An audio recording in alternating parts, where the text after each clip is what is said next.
Nancy Pelosi would have none of it. When Jake Tapper, CNN's Jake Tapper, wanted to assign blame to progressives for supposedly holding back Build Back Better, she would have none of it. I want you to take a look at this, and then we'll take it on the other side. There are a lot of people who are very eager for the bipartisan infrastructure bill to come up and be voted on as well. And progressives have said they're not going to vote for that until there's at least a deal on the larger social safety net bill. You said the House must pass the bipartisan infrastructure plan by October 31st, which is a week from today. Moderates are frustrated. Two deadlines have been missed because of the progressives. Are you going to meet that goal? No, wait a minute. There was no deadline that was missed because of the progressives. Okay. Deadline was missed because they changed from 3.5 to 1/2 that, and we've had to go in and it's lamb eat lamb. Everything is good in the bill. What do you cut? Okay. So in terms of this date, this date is fraught with meaning because on October 31st is the day that the Highway Trust Fund authorization expires. Right. And if that expires, we have to get billions of dollars someplace to continue that. The best way to do that is to pass the BIF, having nothing to do with all the other, shall we say, deliberations that are going on.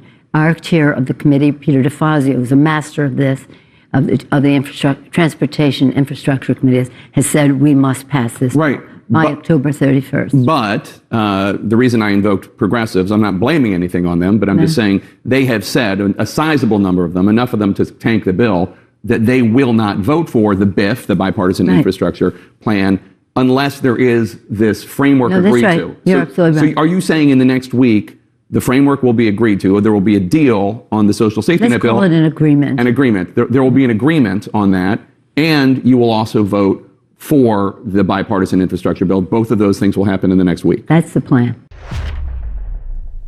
Of course, Jake Tapper was attempting to blame progressives for holding back Build Back Better. But you know what? Nancy Pelosi did two things there. And the second thing she did, I don't know if a lot of people caught it, but she did it very succinctly. Numero uno, she said, it's not because of progressives that this bill isn't going through.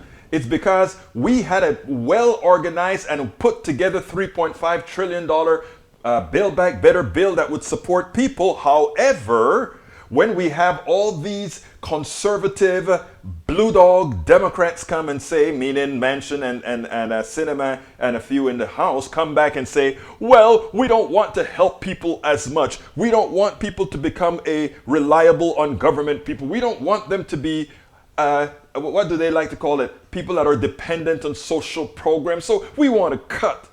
Forgetting that the people who really depend on social programs are the rich, the wealthy, who provides all the services that those social programs actually purchase. So when you hear about welfare, when you hear about food stamps, when you hear about all these things, this is not something that just helping these poor people. All that money goes right back into the coffers of the private sector. Don't let them fool you. A dollar knows not from where it is spent. But what did Nancy Pelosi do?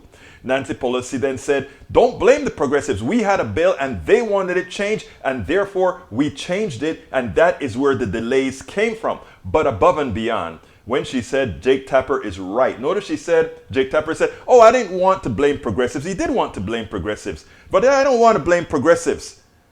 But they said that if one bill didn't pass, the other one won't.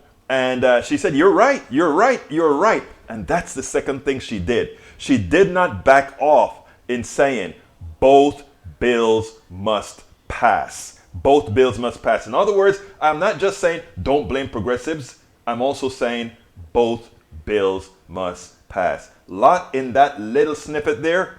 Let's get busy. We spend a lot of time deconstructing the news, trying to parse it into a form that everybody can understand. We try to find those little nitpicks where it flies above the fray, etc. If you really like these videos that we do, I want to ask a big favor. Please go ahead. Number one, subscribe to our channel. And number two, please join if you can. Thank you so kindly for watching. Keep watching. Please remember to share. We must populate the entire internet with our progressive message, a message that we know is what most Americans say that they want. So help us, please join.